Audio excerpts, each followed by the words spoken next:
अस्सलामुअलैकुम viewers, welcome back to my channel. मैं हूं आपकी होस्ट डॉक्टर अनीला मुर्तज़ा। आज हम बात करेंगे एक बहुत ही ज़बरदस्त एंटी एक्ने जेल के मुतालिक, यानी एडेप्को जेल के मुतालिक। आज मैं आपके साथ इसका कंप्लीट रिव्यू शेयर करूंगी, यानी कि ये जेल क्या है, इसका मोड ऑफ एक्शन क्या है, इसको किस कंडीशन में लगाया जाता है और साथ ही साथ इसको यूज़ कैसे करते हैं और इसके साइड इफ़ेक्ट और इससे रिलेटेड प्रिकॉशंस क्या होनी चाहिए। इन तमाम सवालात के जवाब के लिए आपको मेरी वीडियो शुरू से आखिर तक कंप्लीट वॉच करना होगी।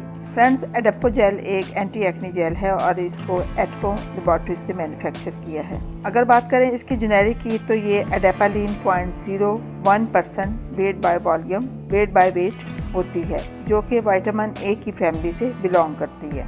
अब बात करते हैं इसके यूज़ की कि ये किस कंडीशन में यूज़ होती है। तो फ्रेंड्स, ये जेल हर तरह की एक्ने के लिए, चाहे वो न्यूडुलर हो, सिस्टिक हो या रेड एक्ने हो या फिर पस वाले दाने निकल रहे हों, इन तमाम टाइप की एक्ने इसमें ये जेल यूज़ होती है।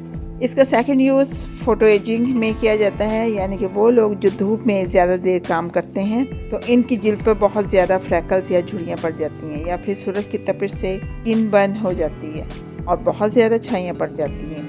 इस किस्म की तमाम अलामात में ये जेल यूज़ की जा सकती है। फ्रेंड्स, इसका जो थर्ड यूज़ है वो किसी भी टाइप की हाइपर पिगमेंटेशन या फिर मलास्मा या फिर एक्ने स्कार्स किसी भी टाइप के हों, इन सब के लिए भी किया जाता है। फ्रेंड्स, एक बात यहाँ पे मैं क्लियर करना चाहूँगी कि बहुत से लोग जब इस जेल को यूज़ करते हैं तो उनको स्टार्ट में पिंपल्स या एक्ने ठीक होने की बजाय ज़्यादा लगनी शुरू हो जाती है या ज़्यादा निकलनी शुरू हो जाती है। इस कंडीशन को हम पर्जिंग कहते हैं, यानी बाज़ लोगों की स्किन की जो डीपर लेयर होती है, इनकी एक्ने इस डीपर लेयर तक फैली होती है और स्किन की डीपर लेयर से ये पिंपल आसानी से बाहर नहीं आते, जिसकी वजह से मुसलसल उनको एक्ने फेस करना पड़ती है। जब हम ये एडेप्को जेल यूज़ करते हैं तो फिर ये छुपी हुई एक्ने स्किन की डीपर लेयर से बाहर आना स्टार्ट होती है, जिसकी वजह से एक्ने की प्रॉब्लम ज़्यादा लगने लगती है। और इस खौफ से कुछ लोग इस ट्रीटमेंट को दरमियान में ही छोड़ देते हैं और फिर ये शिकायत करते हुए नज़र आते हैं कि हमने तो ये जेल बहुत यूज़ की, हमारी एक्ने तो इससे ज़्यादा ही हुई। लेकिन अगर इस जेल का कंप्लीट बेनिफिट लेना है तो फिर इस क्रीम का इस्तेमाल इस कंडीशन में छोड़ना नहीं चाहिए। एक मरतबा सारी एक्ने को स्किन से बाहर आने दें, फिर एक वीक के अंदर अंदर ये कंडीशन ठीक होना स्टार्ट हो जाती है और फिर एक्ने से हमेशा के लिए निजात मिल जाती है। इसलिए हम कह सकते हैं कि एडेपालिन आपकी एग्जिस्टिंग एक्ने यानी कि मौजूदा एक्ने को भी कंट्रोल करती है और साथ ही साथ फ्यूचर में आने वाली एक्ने को भी हमेशा के लिए खत्म कर देती है। ये एडेपालिन चेहरे के वाइट हेड्स और ब्लैक हेड्स को भी रिमूव करने में हेल्पफुल है। मोड ऑफ एक्शन, अब बात करते हैं इसके मोड ऑफ एक्शन की, ये काम किस तरह करती है। तो फ्रेंड्स, एडेपालिन 3 तरीकों से काम करती है, यानी कि सबसे पहले तो इसका एक मोड ऑफ एक्शन सीबम की प्रोडक्शन को कंट्रोल करना है, यानी ये स्किन में मौजूद बेशस ग्लैंड में सीबम की प्रोडक्शन को कम करती है, जिसकी वजह से जिल्द में ऑयल कम बनता है या फिर बनता ही नहीं। दूसरा मोड ऑफ एक्शन ये है कि ये एंटी इन्फ्लामेटरी एक्ट करती है, यानी जब स्किन में इन्फ्लामेशन होती है तो इस इन्फ्लामेशन की वजह से स्किन के पोर्स बंद हो जाते हैं, जिसकी वजह से सीबम या ऑयल उस जगह पर इकट्ठा होना स्टार्ट हो जाता है और एक्ने की कंडीशन वर्स हो जाती है। इसलिए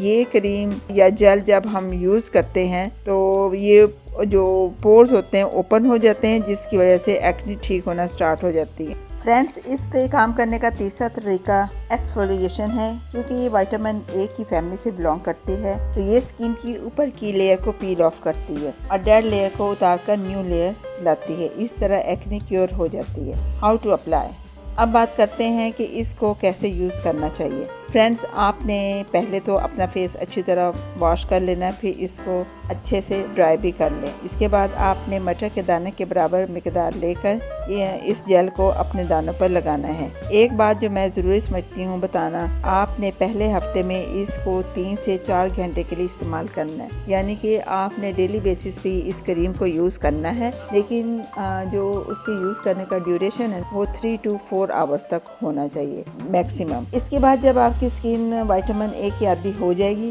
तो फिर आप इस जेल को ओवरनाइट के लिए भी यूज कर सकते हैं। फ्रेंड्स, इसके साइड इफेक्ट की बात करें तो सबसे पहले स्किन में ड्राइनेस फील होती है। इस ड्राइनेस से बचने के लिए एक तो पानी का इंटेक ज्यादा करना चाहिए और दूसरा कोई अच्छा सा मॉइस्चराइजर यूज कर सकते हैं। दूसरा इफेक्ट इसका है फोटो सेंसिटिविटी, यानी कि सूरज की अल्ट्रावायलेट रेज स्किन को डैमेज करने का खतरा होता है। दूसरा इफेक्ट है फोटो सेंसिटिविटी, यानी कि सूरज की अल्ट्रावायलेट रेज से स्किन के डैमेज होने का खतरा होता है, इसलिए इस जेल को आप नाइट में ही यूज कर सकते हैं। इसके अलावा जो साइड इफेक्ट हैं उसमें ये है कि स्किन पर हमें इचिंग फील हो सकती है और बहुत ज्यादा रेडनेस हो सकती है स्किन में और जलन का भी एहसास हो सकता है, लेकिन ये सारे साइड इफेक्ट वक्त के साथ साथ खत्म हो जाते हैं। जब आपको अपने मतलूबा नताइज मिल जाएं तो फ्रेंड्स, आपने ये जेल एकदम से नहीं छोड़नी, बल्कि आस्ता आस्ता एक दिन के वक्फे से फिर एक हफ्ते के वक्फे से इसको आपने कुछ करना है। वजह क्या है कि एकदम छोड़ने से सेबेशियस ग्लैंड में ऑयल की प्रोडक्शन दोबारा से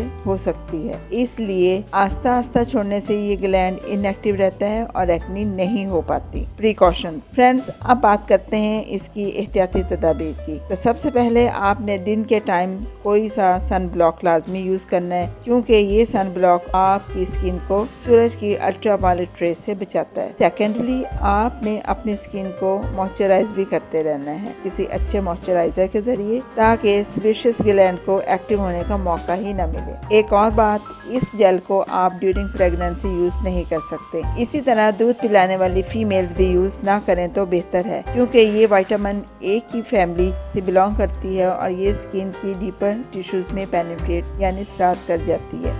इस तरह ये फीटस और बेबी के लिए हार्मफुल भी हो सकती है। फ्रेंड्स, ये था एडापालिन का कंप्लीट रिव्यू। उम्मीद करती हूँ आपको इसमें बहुत सी मालूमात हासिल हुई होंगी। मिलते हैं किसी और मेडिसिन के रिव्यू के साथ। Thanks for watching. Allah Hafiz.